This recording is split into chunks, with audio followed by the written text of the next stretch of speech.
ప్రియమైన దేవుని పిల్లలారా, నేడు మన కళ్ళ ఎదుట మనం చూస్తున్న, మనం వింటున్న కొన్ని వార్తలు ఏంటవి? ప్రకృతి వైపరీత్యాలు. అలానే ప్రతిరోజు కూడా ప్రతి చోట ఏదో కొన్ని నేరాలు జరుగుతూ ఉంటాయి. మనం న్యూస్ పేపర్లో కానీ సోషల్ మీడియాలో కానీ ఎక్కడైనా కానీ మనం వార్తలను మనం ఆలోచిస్తున్నప్పుడు, దాన్ని పరిశీలిస్తున్నప్పుడు ఎక్కడో ఒక చోట ప్రకృతి వైపరీత్యం జరిగిందని, లేక నేరాలు జరిగింది అని ఇలా వార్తలు మనం వింటున్నప్పుడు చాలా బాధపడుతూ ఉంటాం. ఎప్పుడు మనసు పెట్టి మనం ఆలోచిస్తున్నప్పుడు. మరి మన కన్న తండ్రి అయినటువంటి దేవుడు వీటన్నిటిని బట్టి ఆయన బాధపడటం లేదా అంటే ఆయన కూడా బాధపడుతున్నాడని. ఆయన బాధపడుతూ ఆయనకు కోపం కూడా వస్తుందంట. ఎందుకు నా పిల్లలు నాకు దూరం అయిపోతున్నారు, నేను కన్న పిల్లలు ఎందుకు ఇలా తయారైపోతున్నారు అని ఆయన కోపపడుతున్నప్పుడు ఆయన కోపాన్ని ఈ ప్రకృతి తీరుస్తున్నట్లుగా మనకు అనిపిస్తుంటాయి. అంతేనా? మరి ఈ మాటలన్నిటికి కూడా అనుగుణంగా మన బైబిల్లో ఇందాక వాక్య పఠనం చదువుకున్నాం కదా, యెషయా గ్రంథం 1వ అధ్యాయం 2వ వచనంలో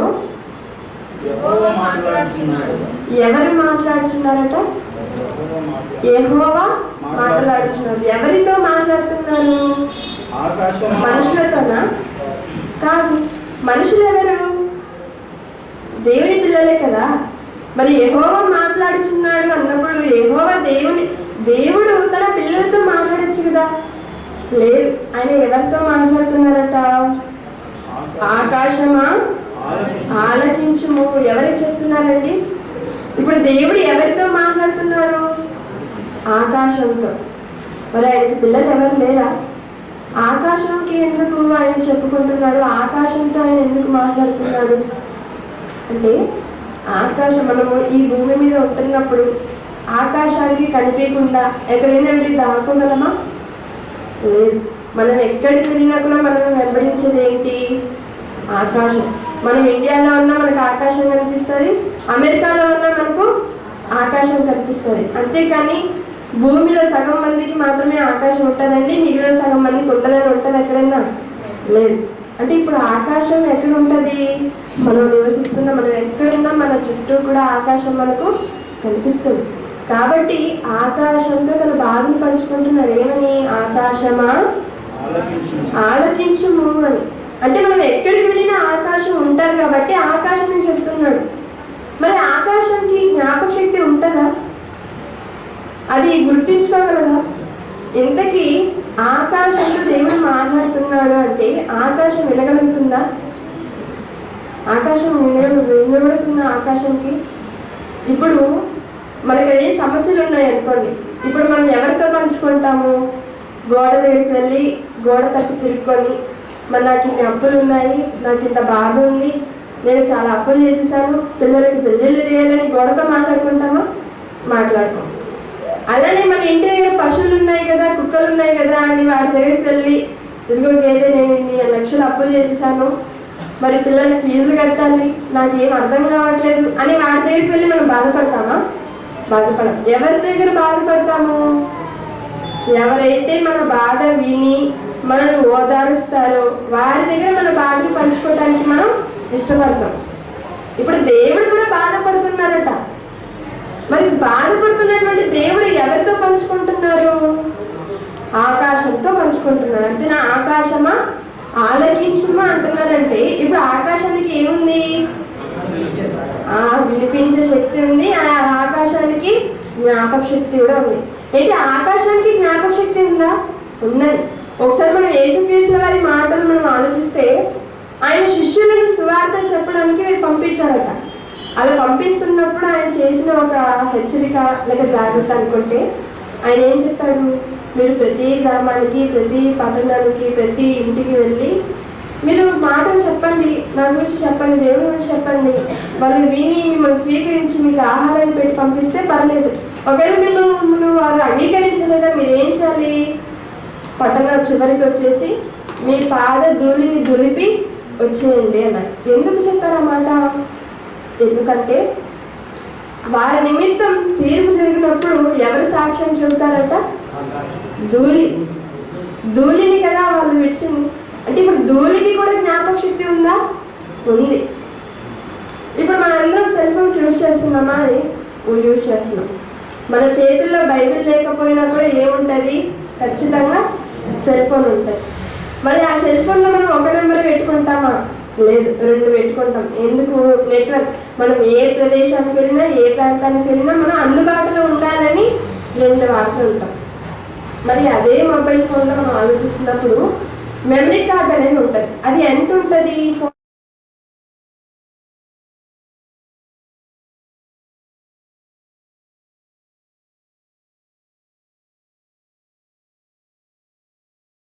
మెమరీ కార్డ్లో ఎంత ఉంటుంది ఇన్ఫర్మేషను? కొన్ని వేల ప్రసంగాలు దాచుకోవచ్చు, కొన్ని వందల ఫోటోలు, వీడియోలు, MP3 రంగు ఆడియోలు, ఇవన్నీ కూడా స్టోర్ చేస్తున్నది ఎందులో? మెమరీ కార్డ్లో. అది చూడడానికి ఎంత ఉంది? చిన్నది. అది దేనితో తయారు చేయబడిందో తెలుసా? ఈ ధూళితోనే. ధూళితో తయారు చేసినటువంటి ఆ చిప్ మెమరీ కార్డ్ అంటారు. అందులో అంత జ్ఞాపక శక్తి ఉంటున్నప్పుడు ధూళికి జ్ఞాపక శక్తి ఉంటుందా? ఉంటుంది. ఇప్పుడు ఆకాశానికి జ్ఞాపక శక్తి ఉంది, ధూళికి జ్ఞాపక శక్తి ఉంది. ఇక మనం ఆలోచించామనుకోండి, గాలికి జ్ఞాపక శక్తి ఉంటుందా? గాలికి జ్ఞాపక శక్తి ఉంటుందా? ఉండదా? ఉంటుంది. ఎలా చెప్పగలం? ఇప్పుడు మనందరం యూజ్ చేసే ఫోన్లలో ఎయిర్టెల్ ఉందనుకోండి సిమ్. ఇప్పుడు ఆ ఎయిర్టెల్కి అర్థం ఏంటి? ఎయిర్ అనగా గాలి, టెల్ అనగా చెప్పడం. అలాగే గాలి చెబుతుందంట. అనగా ఏం చెప్తుంది గాలి? ఉత్త గాలి మాటలే, అంతేనా? మనం దాని ద్వారా మాట్లాడుకునేది గాలి మాటలే ఉంటుంది కదా. ఏమైనా దేవునికి ఉపయోగకరమైన, దేవుని కోసం మాట్లాడుకునే మాటలు ఉంటాయా? ఉండవు. అంటే ఇప్పుడు గాలి ద్వారా కూడా గాలి మాట్లాడుతున్న గాలికి జ్ఞాపక శక్తి ఉందా అంటే ఉంది. ఒకసారి మనం బైబిల్లో హబక్కూకు గ్రంథం 2వ అధ్యాయం 11వ వచనంలో, హబక్కూకు గ్రంథం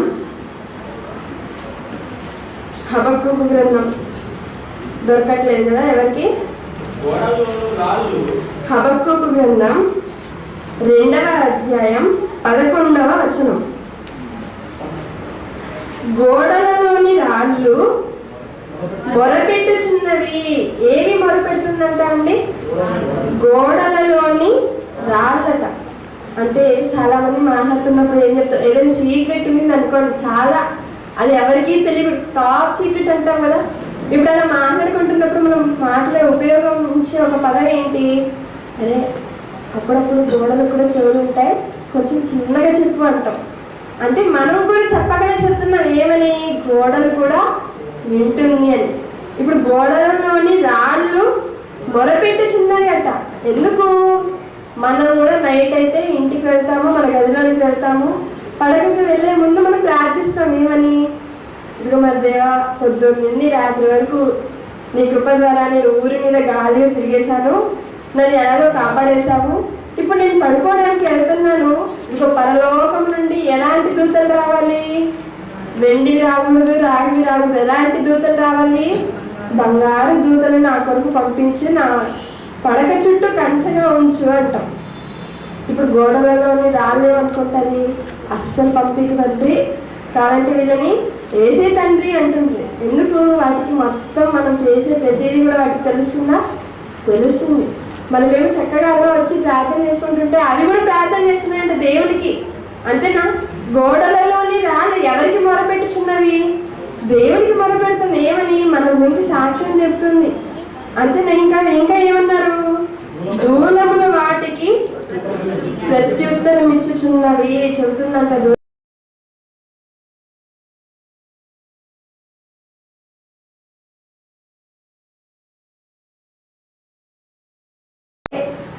మరి మనం ఏం చేసాం? మనం ప్రార్థన చేసుకుంటున్నాం, మరి మనం చేస్తున్నప్పుడు అవి చేస్తున్నాయంట. ఏమని? అవి కూడా ప్రత్యుత్తరం ఇచ్చుకుంటున్నాయి.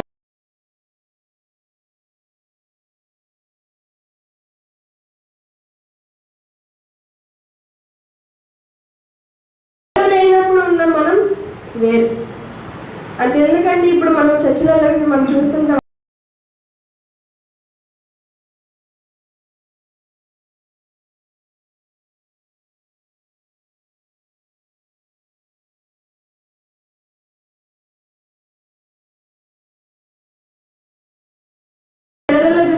అన్ని కాసులు, అక్కడ ఆ విధవరాలేమో తనకున్న 2 కాసులు ఇస్తే ఈమెమో మెడలో కాసులు వేసుకొని ప్రార్థన చేస్తూ ఉంటుంది. ఇంకొంతమంది ఎలా ప్రార్థన చేస్తుంటారు, నేను ఎంత తగ్గించుకుంటున్నానంటే ప్రభువా, నాలాగా ఎవరు తగ్గించుకోలేరేమో ప్రభువా, నేను పురుగు వంటి దానను, నేను పేడ వంటి దానను, పేడలో మళ్ళా ధూళి వంటి దానను, పురుగు వంటి దానను అంటుంటారు. ఎందుకు తలలో ఉన్న పేడ కూడా మనం చెప్పుకోవచ్చు కదా. అంటే వీళ్ళు చేస్తున్నటువంటి ప్రార్థన ఎలా ఉంది, చాలా తగ్గించుకొని ఎవరు చెయ్యని విధంగా వాళ్ళు దేవుడికి చేస్తూ ఉంటారు. మరి ఇది నిజమా అని మనం ఆలోచించామనుకోండి, అలా ప్రార్థన చేసుకొని ఆ కొద్ది గంటలు దేవుడిలో ఉంటూ బయటికి వచ్చేసరికి ఎవరైనా చిన్న మాట అన్నారనుకోండి, అప్పుడు ఎలా స్పందిస్తారు? మీరు ఏమైనా అనండి, నేను ధూళి వంటి దానను, నేను పేడలో పురుగు వంటి దానను అంటామా? లేదు, నా గురించి నీకు ఇంకా తెలియదేమో, నా జోలికి వచ్చానంటే దుమ్ము లేచిపోద్ది అంటారు. మరి ప్రార్థనలు ఏం చెప్పారు? నేను ధూళి వంటి దానని ప్రభువా అంటారు. బయటకు వచ్చేసరికి దుమ్ము లేచిపోద్ది, నా జోలికి వస్తాను అంటే ఏంటిది? మరి ఇలాంటి వారుగా దేవుని పిల్లలు దేవునికి కాకుండా మారిపోతున్నారని ఆయన ఎవరికి చెప్పుకోవడానికి ఇష్టపడడం లేదండి. ఇంకా మనం ఆలోచించాం అనుకోండి, పల్లెటూళ్ళల్లో ముసలి వారు మనకు కనిపిస్తుంటారు. మరి పల్లెటూళ్ళలో ఉన్న మధ్య వయస్కులు వారు పనికి వెళ్ళిపోతారు, పిల్లలు స్కూల్కి వెళ్ళిపోతారు. ఇంకా ముసలి వారికి ఉన్న పని ఏంటి? వాళ్ళ ఏం చేయలేరు. అలా కర్రను పట్టుకొని అలా నడుచుకుంటూ వీధిలో మధ్య వచ్చేసరికి అక్కడ రచ్చబండలా కూర్చొని అందరూ మాట్లాడుకుంటుంటారు. ఏం మాట్లాడుకుంటున్నారు? మరి మనకు వయసు అయిపోయింది కదా, మరి మనం ఎక్కడికి వెళ్ళిపోతాం చనిపోతే, మరి ఉన్నప్పుడే దేవుడి గురించి అనేక చెప్పాలి, ఇలాంటివి మాట్లాడుకుంటారా? లేదు, ఎలాంటివి మాట్లాడుకుంటారు?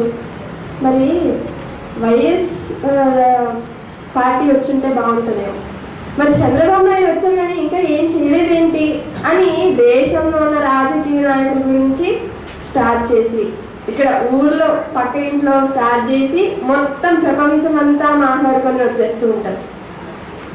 అనగా ఇప్పుడు వారు కూర్చొన్న చెట్టు ఏమనుకుంటుంది? ప్రభువా, ఒక్కసారి నాకు ఆజ్ఞ ఇచ్చావంటే వీళ్ళ మీద ధమామని పడిపోతాను, దెబ్బకి అందరూ వెళ్ళిపోతారు అనుకుంటుంది. అంతేనా? మరి ఏంటి ప్రభువా, నీ కొరకు ఈ వయసులో మరణకాలం సమయంలో నీ కొరకు మాట్లాడుకోకుండా వీళ్ళకి అవసరమా? వీళ్ళైనా రాజకీయ నాయకులుగా ఉన్నారా? లేదు. యెషయా మొదటి అధ్యాయం 2వ వచనంలో యెహోవా మాట్లాడుచున్నాడు. ఎందుకు దేవుడు మాట్లాడుతున్నాడంట? ఎవరితో మాట్లాడుతున్నాడు? ఆకాశమా ఆలకించు. మరి పిల్లలు లేరా ఆయనకు? ఉన్నారు. మరి ఏమైపోయారు ఆ పిల్లలంతా కూడా అంటే బిజీ అయిపోయారు. ఇప్పుడు ఏదైనా దేవుని కార్యక్రమం ఉంది రండి అంటే మనం ఏం చెప్తుంటారు ఎక్కువగా? అయ్యో నేను బిజీగా ఉన్నాను, ఇంకో మాకు పనులు ఉన్నాయి, స్కూల్కి వెళ్ళాలి, పనులకు వెళ్ళాలి, అక్కడికి వెళ్ళాలి, ఇక్కడికి వెళ్ళాలి అని మనం బిజీగా తిరుగుతూ ఉంటాం. అప్పుడు దేవుడు ఏమనుకుంటాడో తెలుసా? మనం మరణించిన తర్వాత కూడా దేవుడు మనం బిజీగానే పెడతాడు. ఎలాగంటారు? ఇప్పుడు మనం దేవుని పనికి రాక, దేవుని మాటలు నేర్చుకొనక, దేవుని కొరకు బ్రతకక మనం మరణిస్తే మనం వెళ్ళే లోకం ఏంటి? పాతాళ లోకం. అందులో మనం ఏడ్చుకుంటే అక్కడ ఉన్నది ఏంటంట? అక్కడ కేవలం ఏడ్చుకుంటూ పనులు కొనుక్కుంటూ ఉంటారంట. మరి అలాంటిది ఎలాంటి పనులు? యాపిల్ పనులు, అరటి పనులు ఇవి కాదు. మరి ఎలాంటివి? మన నోట్లో ఉంది కదా అవే. అవి కొనుక్కు తట్టుకోలేక అంతగా కాలిపోతూ, అంత బాధ మనకు అవసరమా? అందుకే దేవుడు బాధపడుతున్నాడంట. నేను ఎంతో ఆశతో నేను పిల్లలను కంటే వాళ్ళు నా దగ్గరికి రాకుండా మరో లోకానికి వారు వెళ్ళిపోతున్నారు, పాతాళ లోకానికి వాళ్ళు వెళ్ళిపోతున్నారు అని దేవుడు బాధపడుతున్నాడంట అండి. మరి భూమి మీద బ్రతుకుతున్న మనకు లేదా? మనం దేవుడి గురించి ఆలోచించే అంత పరిస్థితులు మనం ఉంటున్నామా లేదా అని మనమే ఆలోచించుకోవాలి, ప్రశ్నించుకోవాలి. ఎందుకు చాలా బిజీగా మారిపోతూ ఉంటాం. మరి దేవుడు చాలా బాధపడుతున్నాడు అని. అందుకే ఆయన ఒక నిర్ణయం తీసుకున్నాడు. ఏమని? ఇదిగో నేను చెప్తుంటే వినలేదు, ఇర్మియా నువ్వైనా వెళ్ళి చెప్పు అనేసరికి ఇర్మియా గారు కూడా చాలా చిరాకు పడిపోతున్నారండి. ఎందుకు? ఇర్మియా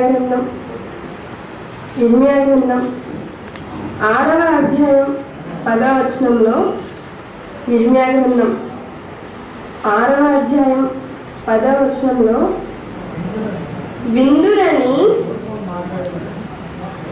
ఇర్మియా గ్రంథం 6వ అధ్యాయం 10వ వచనంలో చెప్తున్నారు. ఏమని?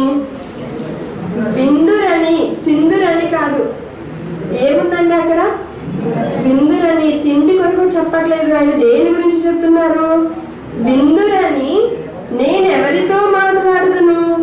ఎవరికి సాక్ష్యం ఇచ్చదను?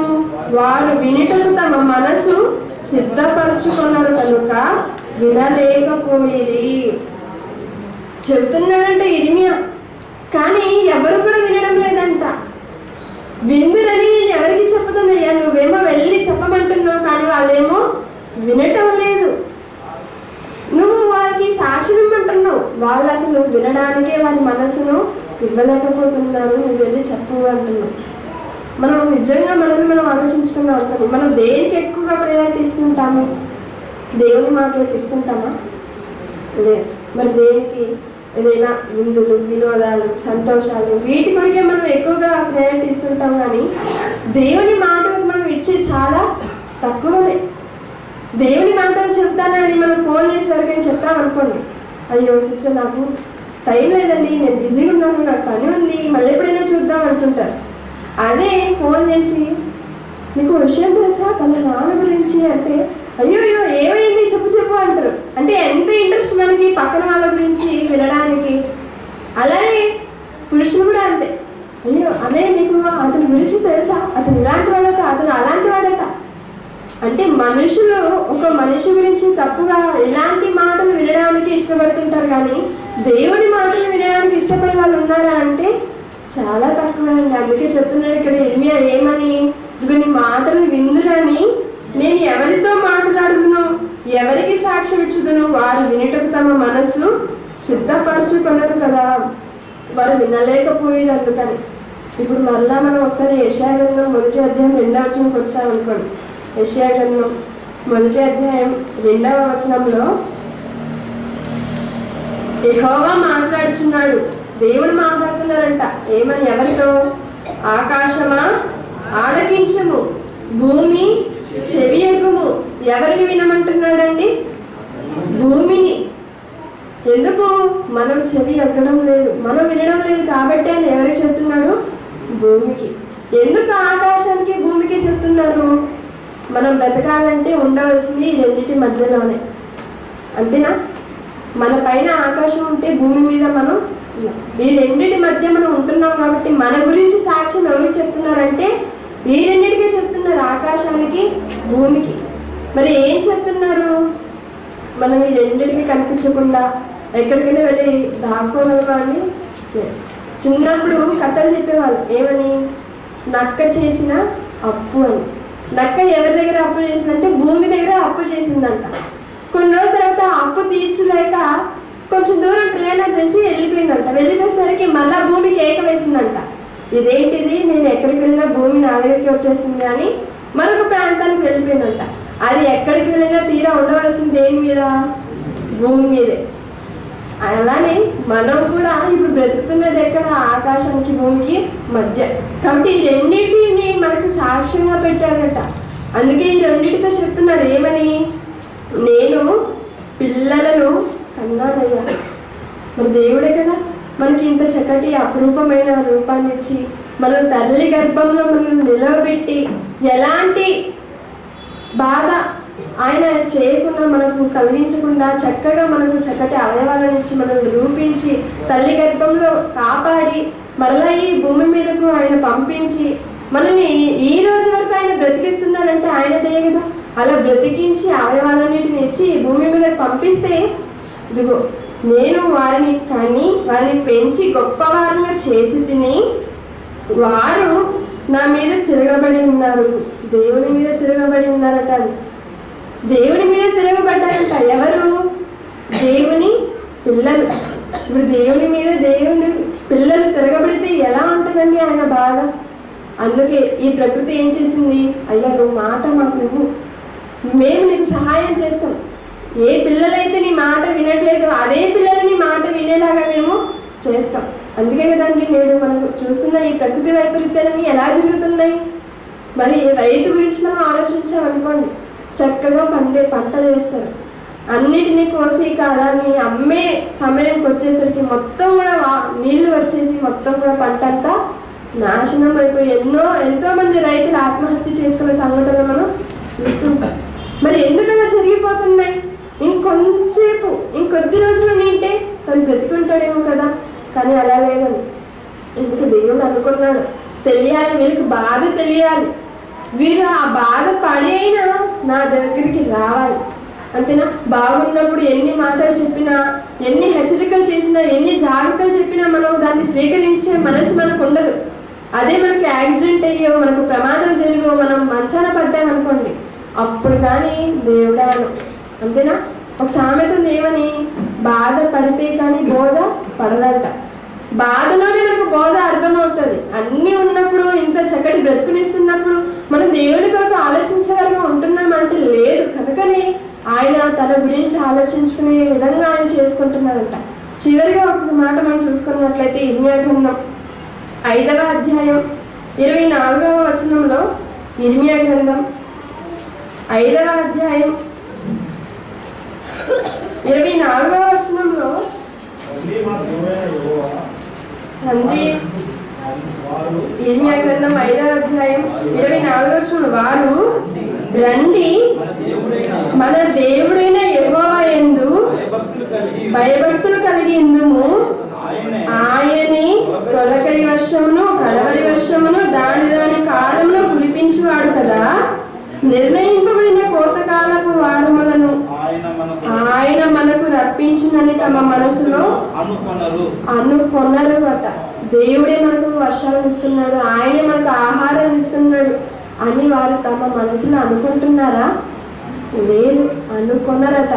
కాబట్టి ఏం జరిగింది? అంతేనా? మనం కూడా అంతే కదా. ఇంత చక్కటి బ్రతుకునిస్తున్న దేవుడే అని మనం ముందు పెడతామా? లేదు. ఏదైనా చక్కగా దేవుని వలన మనం చక్కటి గృహాన్ని నిర్మించుకున్నాం అనుకోండి, అప్పుడు చెప్పేవారికి ఎలా చెప్తాము? ఇది నా ఇల్లు, నా కష్టార్జితం, నా శ్రమ అంటాం. అలానే పిల్లలు పుట్టారనుకోండి, ఇదిగో నా కుమార్తె, నా కుమారుడు అని అన్నిటిలో నా అంటామే. కానీ దేవుడు నాకు దయచేసిన పిల్లలు, దేవుడు నాకు దయచేసిన గృహం, దేవుడు నాకు ఇచ్చినవి ఇవి అని దేవుణ్ణి ముందు పెట్టే పరిస్థితుల్లో మనం లేదు. కాబట్టి మీ దోషములు వాటి క్రమమును తప్పించెను, మీకు మేలు కలగకుండుటకు మీ పాపములే కారణమట. మనకి ఎందుకు ఈ శ్రమలు, ఎందుకు ఈ బాధలు, ఎందుకు ఇంత ప్రకృతి వైపరీత్యం చేసింది అన్నప్పుడు మన దోషములే కారణమట. మరి ఇలాంటి పరిస్థితుల్లో ఉంటున్నాం. మనం పరలోకానికి వెళ్ళగలమా? మనం పరలోకం చేరుకోగలమా? ఒకసారి ఈ మాటను చూసుకొని ముగించుకున్నాం. అపోస్తల కార్యములు 14వ అధ్యాయం 22వ వచనం. అపోస్తల కార్యములు 14వ అధ్యాయం 22వ వచనంలో, శిష్యుల మనసులను దృఢపరిచి విశ్వాసమందు నిలకడగా ఉండవలననియు అనేక శ్రమలను అనుభవించి మనము దేవుని రాజ్యంలో ప్రవేశించవలననియు వారిని హెచ్చరించి. ఈ కాలంలో చాలా మంది ఏం చెప్తుంటారు? బాప్తిస్మం తీసుకుంటే మనం పరలోకానికి వెళ్ళిపోవచ్చు అనుకుంటాం. అంతేనా? బాప్తిస్మం తీసుకుంటే చాలా అంటుంటారు. కానీ బాప్తిస్మం ద్వారా మనం పరలోకానికి వెళ్ళగలమా? అది ప్రాథమిక పని మాత్రమే. మనం చెయ్యవలసిన పనులు బోల్డెన్ ఉన్నాయి. అది జస్ట్ అర్హత, పరలోకానికి అర్హులు మాత్రమే. కానీ పనిని బట్టి మనకు ప్రతిఫలం ఉంటుంది. ఏదైనా మనం లోకంలో చూసామనుకోండి, ఉద్యోగం చేయాలన్నా, చదువు నేర్పించాలన్నా, చదువుకోవాలన్నా ప్రతి దానికి కూడా అర్హతలు ఉంటాయి. అలానే మనం పరలోకానికి వెళ్ళాలి అన్నా బాప్తిస్మం కావాలి. కానీ ఆ బాప్తిస్మం ద్వారా మాత్రమే మనం పరలోకానికి వెళ్తాము అనుకుంటే పొరపాటు. అందుకే ఇక్కడ ఏం చెప్తున్నాడు యేసుక్రీస్తుల వారి శిష్యులకి? వారిని విశ్వాసమందు నిలకడగా ఉండవలనని, అంతేకాకుండా అనేక శ్రమలను అనుభవించి. బాప్తిస్మం తీసుకున్నాం, మరి శ్రమలను అనుభవించగలుగుతున్నామా? అనుభవించాలి. ఈ లోకమందు ఉంటున్నప్పుడే శ్రమలను అనుభవించాలి. మనం మన శరీరాన్ని మనం అలంకరించుకుంటాం.